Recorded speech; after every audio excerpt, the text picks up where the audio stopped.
Moving abroad looks exciting from the outside, but the truth is that most people run into problems that they never expected. I know this because I went through the relocation process myself. And once you've actually done it, you very clearly see where people lose time, money, and stability without even realizing it. That is why in this video, I want to give you a realistic and honest overview of the 8 most costly mistakes expats make, and more importantly, how you can avoid them. These are insights you won't find on glossy relocation blogs. They come from real experiences, real mistakes, and real consequences. Mistake number 1, cost of living.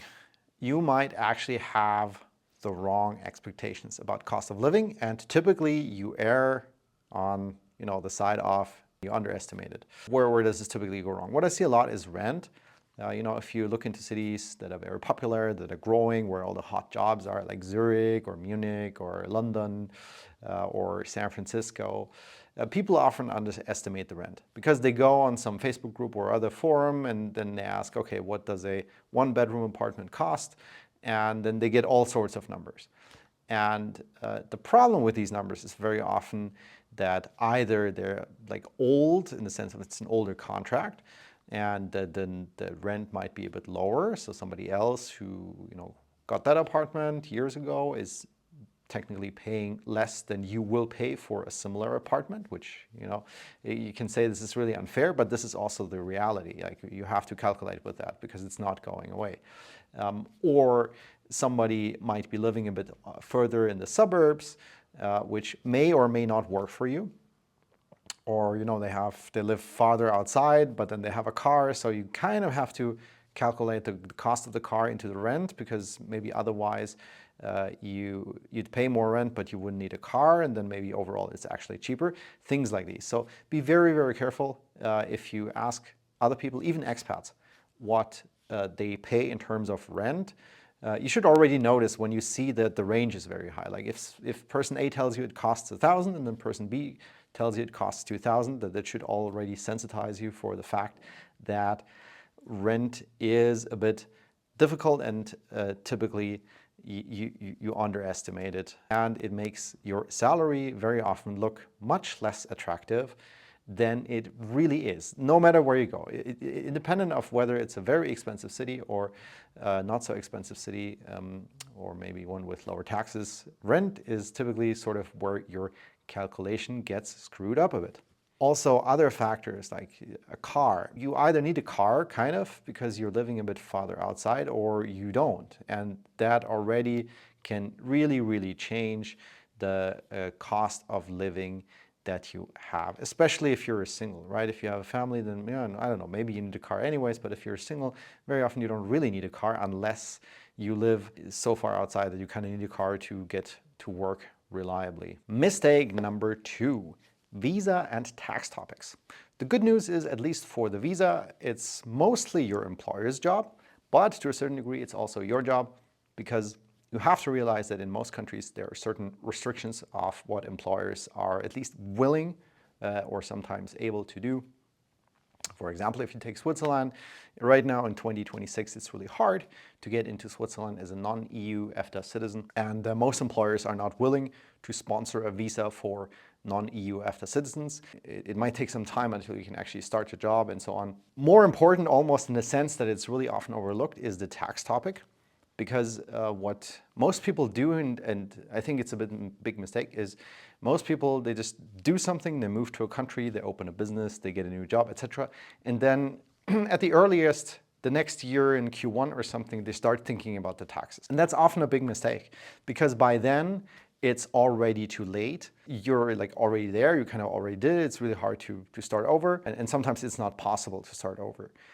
Many countries, they have certain benefits that you need to apply to either before moving there or very shortly after moving there. And if you're late, the benefit is just gone forever, and the benefit could be really, really, really huge. Other countries might have large differences in terms of regions. Switzerland, for example, in Switzerland makes a big difference in which city, not just canton, city you live in terms of the income tax. If you live in Zurich, you might pay a much higher income tax than if you live in certain other cities or smaller villages in Switzerland. And you should factor all of this into your sort of cost of living calculation, because sometimes it might make much more sense to live in a tax optimized place, commute a bit more or work a bit more from home, or pay a higher rent but lower tax, or vice versa. It really depends on your individual situation. But we're not talking about pennies. The mistake here is people often think like, oh, these are just small things. It's about 1 or 2%. And very often it's not about 1 or 2%. It's more like about 10, 20% overall, if you do the math. But you typically have to do this upfront if you cannot do it retroactively. So it's really important to prepare for the tax topic before moving somewhere else. And there's even more to come. If you have like a house that you maybe inherited from your parents, or maybe you need to close down or hand over a business or something like this, it becomes not just more complicated, but we're talking about a lot of money that you might actually lose here unnecessarily, just because you don't want to do the work up front. So before we move on, a quick note here. If you're unsure about any of these steps, or you want somebody to look at your relocation plan together with you, you can always book a quick call with me. I've gone through this process myself, and I help a lot of tech talents avoid exactly these problems. You can find a link down below in the description. Mistake number 3. What I see a lot, especially on forums, is posts like, oh, I just moved to Switzerland, Germany, you name it, and now I'm looking for a job. You can certainly do this, and I think there's maybe very, very specific cases where this is even a good idea, but on average, this is not a good idea. Don't move to a new country and then look for a job, or try to open the business then without bringing the plan up front. And the reason is very clear, because unless the reason to move there was that you have family there or something that is, so important up front, it should be part of your decision-making process. Like, move to a country where it makes sense to be. Don't move there and then try to make it make sense. That rarely works. One specific example is if you move to a German-speaking country, especially these days now in 2026, many jobs require German again. A couple of years ago, you could have easily gone away with English. It would have been fine. And personally, I don't even understand it. Like, even at work, you still end up using English a lot, but you will just not get a lot of the jobs if you're not fluent in German. And the same for, of course, other languages, depending on where you move. So do that research, actually have a job in sight that matches your qualifications, that matches your language skills and everything else. And don't just expect this to magically appear, because very often you're not getting the amount of help. In most countries, you can't just show up and then go to the local government office and ask for a job. This is typically not how it works, and it will just be expensive, painful, frustrating. Don't make this mistake. Another problem I see kind of often is that people come in and say, okay, I'm really great at PHP, for example, and now I want to find a job in Switzerland. And this is a problem, because in this particular example, PHP is not popular in Switzerland. Mistake number 4, the cultural and social interaction aspects of moving to a new country, or sometimes even just moving to a new city, because even cities have different local cultures. If you take the German-speaking countries, for example, and in this aspect I would actually say like Germany, Austria, Switzerland, they're somewhat similar. They're very much about orderliness and following certain procedures in your everyday life. Not just, if you go to a government office or something like this, but when you can put the trash out and where, and when you can have parties with loud music, and when you cannot do that, and so on. And other countries, even in Europe, other countries are maybe less strict about that, but then they're maybe more strict about something else. And if you go outside of Europe, it's even more different. The rules of life, of interaction, they might be very different to what you think, but also to what we are comfortable with, right? I think that's, in the end, it's often the most important thing. What are you really comfortable with going with? And you really have to be aware of these things, because if you already know that you just hate it when somebody sort of prescribes where exactly you have to put the trash and when you have to put it out and when not, then maybe you shouldn't come to Switzerland because you're never going to be happy. People are just going to annoy you all the time, or they might even be fined for doing it wrong. And if you don't want to adapt to that, then Switzerland is the wrong country. Conversely, talking about my own experience in the United States, after a while, I really hated it that everything that you talk about, it's not very binding. Like everybody is friendly to you, but in the beginning it doesn't really mean anything, and you never really know what's going on until you start getting to know people a bit better, which you can see as inefficient. Like this can be a thing that's really annoying. A lot of this you can actually research online, or you can just come and visit for a couple of days. If you already know that you're going to hate this, then probably don't even start, because chances are that you're very euphoric. You might think, oh yeah, sure, I will adapt and I will be able to follow these rules and I will follow this and do this and this and this. And then in the end, it's going to be more difficult anyways, because there's more stuff you didn't expect. Definitely don't underestimate this, especially the older you are. I think if you're coming straight out of school or you're still studying, then it's maybe a bit easier. But if you're already like in your 40s, let's say, it's going to be harder. And no doubt, you can still do it. Just be mindful about the fact it's going to be harder. You have to put more effort into it. And the first couple of years while you do this, you will definitely have less energy to do other stuff.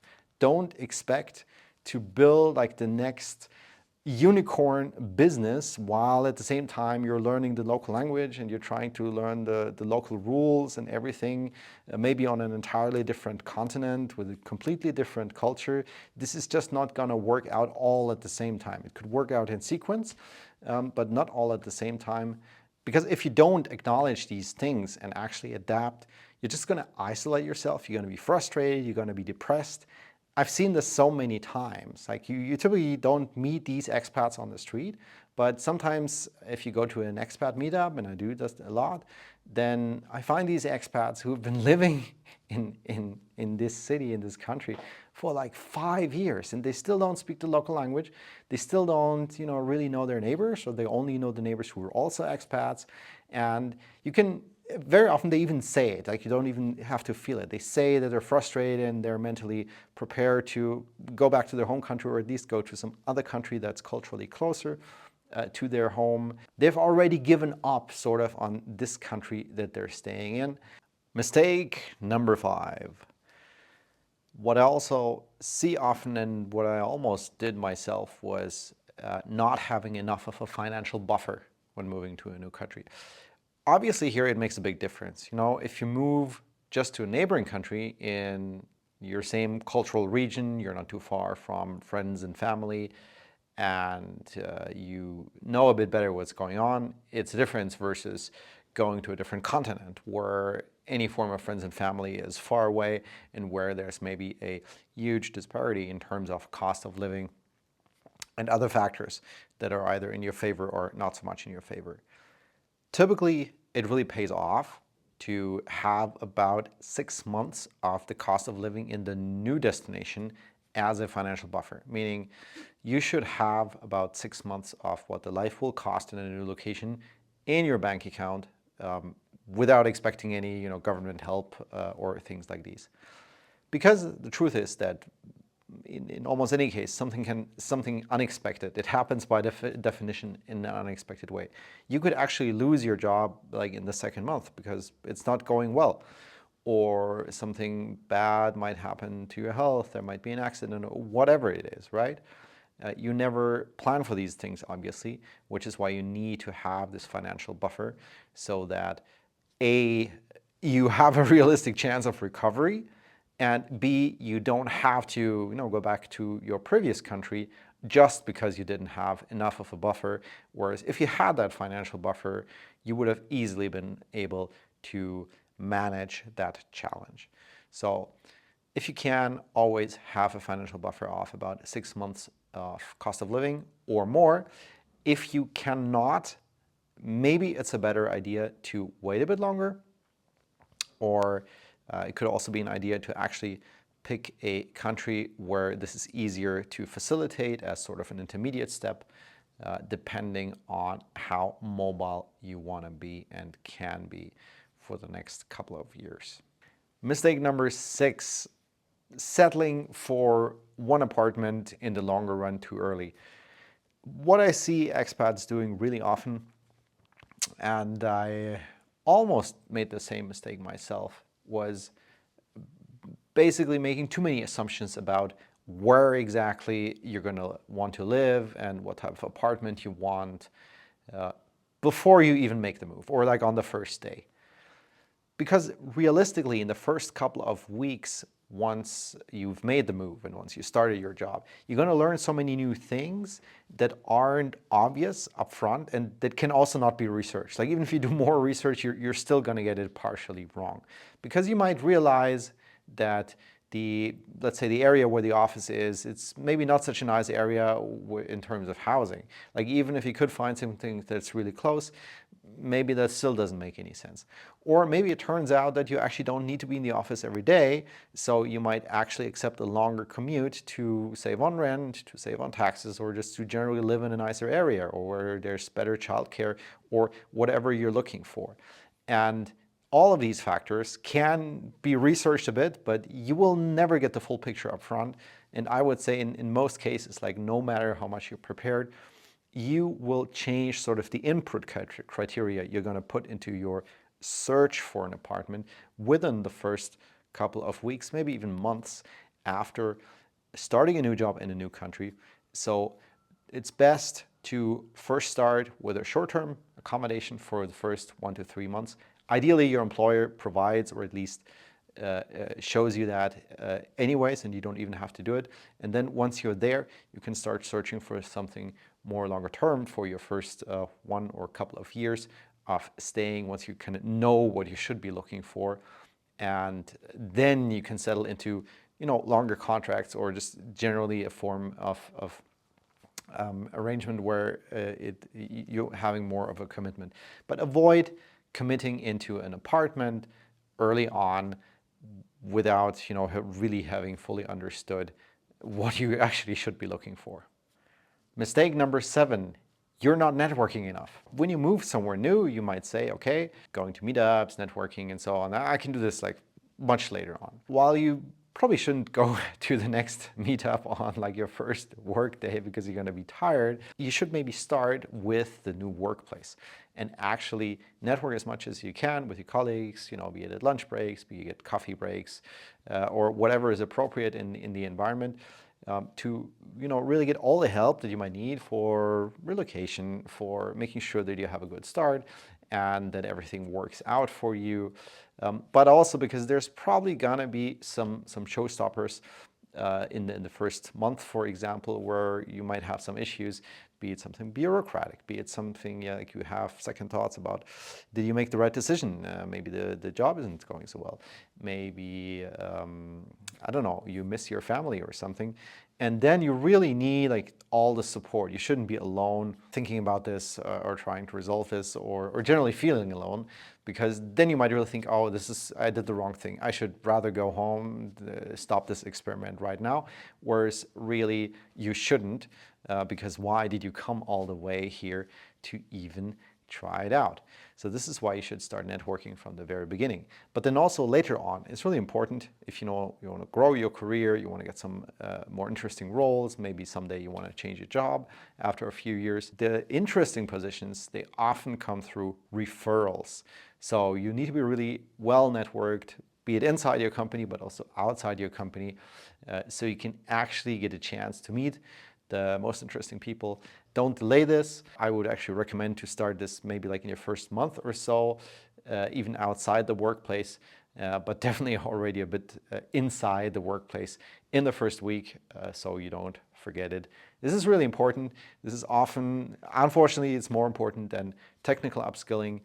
Having the right connections to people is often more important than your pure hard skills. Mistake number 8. Let's be honest. Very often we hope that when we move to a new country, everything is going to be great. All the problems you currently have are going to go away and you're going to make more money, you're going to be more happy, and so on.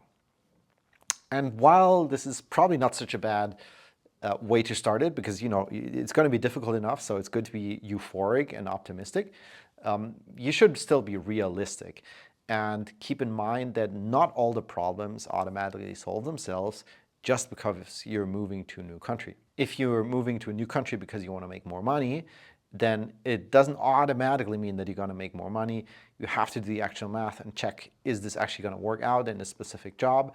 But also, if you're not making enough money because, for example, you're bad at salary negotiations, or you're bad at budgeting, or whatever else it is, you still need to work on these issues. You're still gonna get a lower salary than you could in the new country, and probably gonna save less money than you could if you're not good at budgeting, if you're not good at salary negotiations or investments. So you still have to fix these issues, because if you're unlucky, they might actually be even worse in a new country because you're basically doing something wrong at just a bigger scale.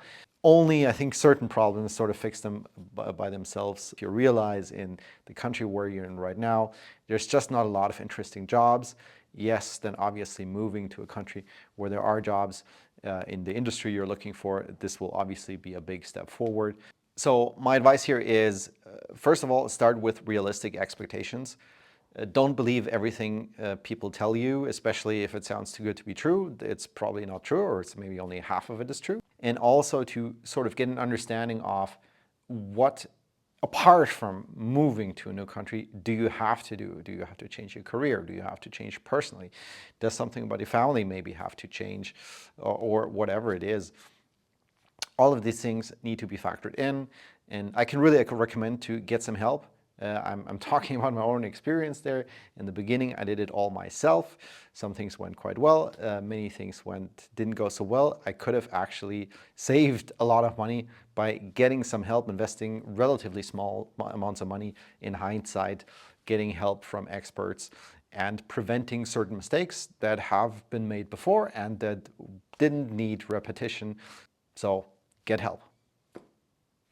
One very concrete example here. I often see that people think when they move to Switzerland, they're automatically going to make more money. And even if people themselves don't believe it, their family will definitely believe that. Like not only make more money, but basically have more money to spend on hobbies and vacation and so on. This is not automatically guaranteed. If you do it right, yes. But if you don't have a very good grasp of what salary you can get, and you don't negotiate, or you don't understand in what industry you need to be in, you might actually not make more money than in the current place, because you're doing it wrong. Where really, if you did it correctly, you would be making more money. Relocation can open an entirely new level of financial freedom and quality of life. But only if you avoid the mistakes and make the process stressful and expensive.